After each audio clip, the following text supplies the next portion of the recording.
Come to the ontological argument in Anselm's Proslogion, chapters 2 and 3.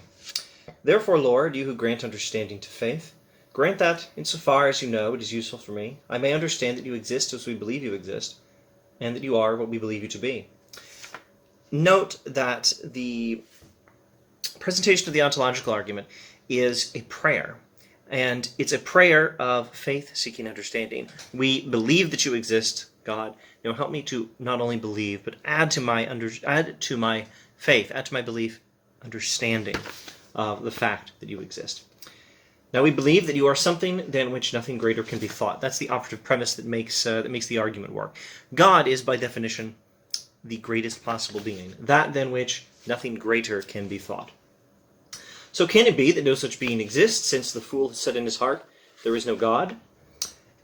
But when the same fool hears me say, something than which nothing greater can be thought, he surely understands what he hears, and what he understands exists in his understanding, even if he does not understand that it exists outside his understanding. For it is one thing for an object to exist in the understanding, and quite another to understand that the object exists.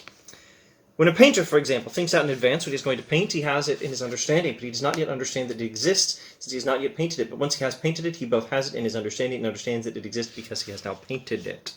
So even the fool must admit that something than which nothing greater can be thought exists, at least in his understanding. Since he understands this when he hears it, and whatever is understood exists in the understanding, and surely that than which a greater cannot be thought cannot exist only in the understanding, for if it exists only in the understanding, it can be thought to exist in reality as well, which is greater.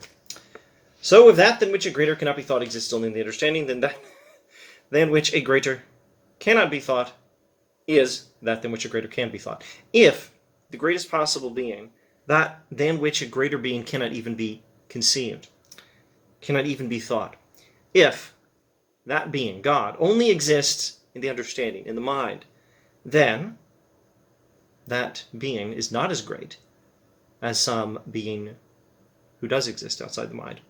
And that is clearly impossible. That would mean that the greatest possible being is not the greatest possible being. Therefore, there is no doubt that something than which a greater cannot be thought exists both in the understanding and in reality. That was chapter 2. Chapter 3 gives more or less the same argument, but let's not read it.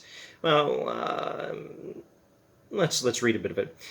This greatest possible being exists so truly that it cannot be thought not to exist. For it is possible to think that something exists that cannot be thought not to exist. Such a being is greater than one that can be thought not to exist. I think it's really best understood as the same argument, but the initial presentation of it is a bit different. If either that than which a greater cannot be thought can be thought not to exist, or it cannot be thought not to exist. If it can be thought not to exist, then it is not actually the greatest. It is not actually that than which a greater cannot be thought, because something something that does exist, not only in the mind, but independently of the mind, is greater than that which does. So if you can think that the greatest possible being, that than which a greater being cannot be thought, exists only in the mind, then what you're thinking is that the greatest possible being is not the greatest possible being, that than which a greater cannot be thought is not that than which a greater cannot be thought. Contradiction. Therefore, in fact, God cannot be thought not to exist. And therefore, if that than which a greater cannot be thought can be thought not to exist, then that than which a greater cannot be thought is not that than which a greater cannot be thought, and this is a contradiction. So that than which a greater cannot be thought exists so truly that it cannot be thought not to exist. Okay, so you could summarize it this way. Chapter 2. Anselm prays and asks God to add to his faith an understanding, add to his faith in God's existence, an understanding of the fact that God exists, so that he can understand why it is so foolish when the fool says in his heart there is no God. This is a reference to the fool from the Psalms in the Bible.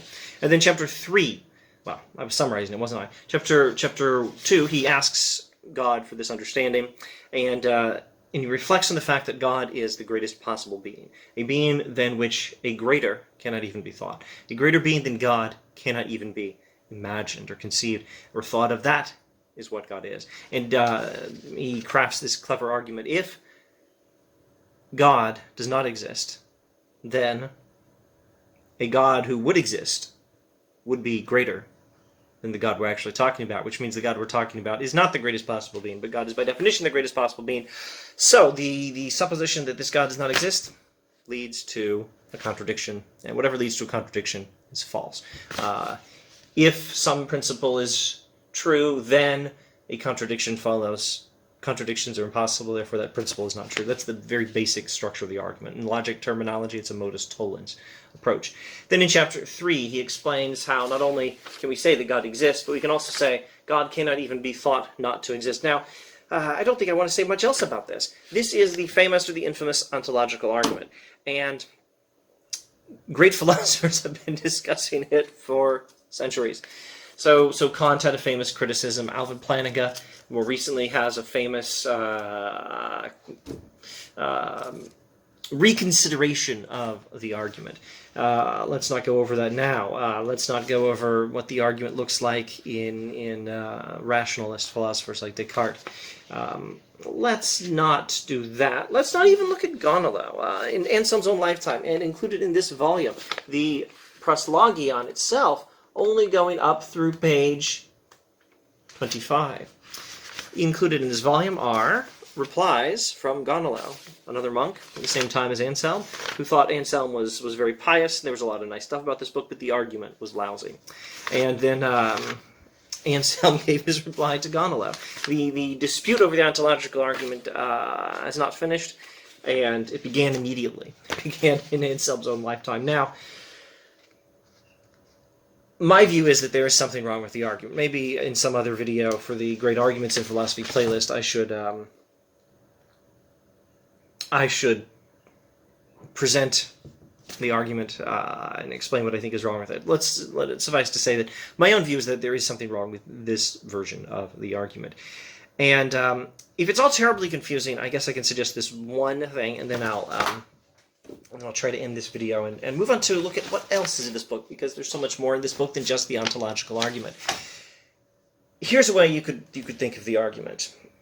This is a somewhat simplified version that I think it's pretty close to what Anselm was getting at. Picture the greatest possible milkshake. I like McDonald's milkshakes. Picture the greatest possible McDonald's milkshake. So what does that mean? Well, if it was the greatest possible McDonald's milkshake for me, the one that would be the best possible McDonald's milkshake for me, it would have extra chocolate, it would be extra large, I suppose it would magically have less cholesterol or whatever.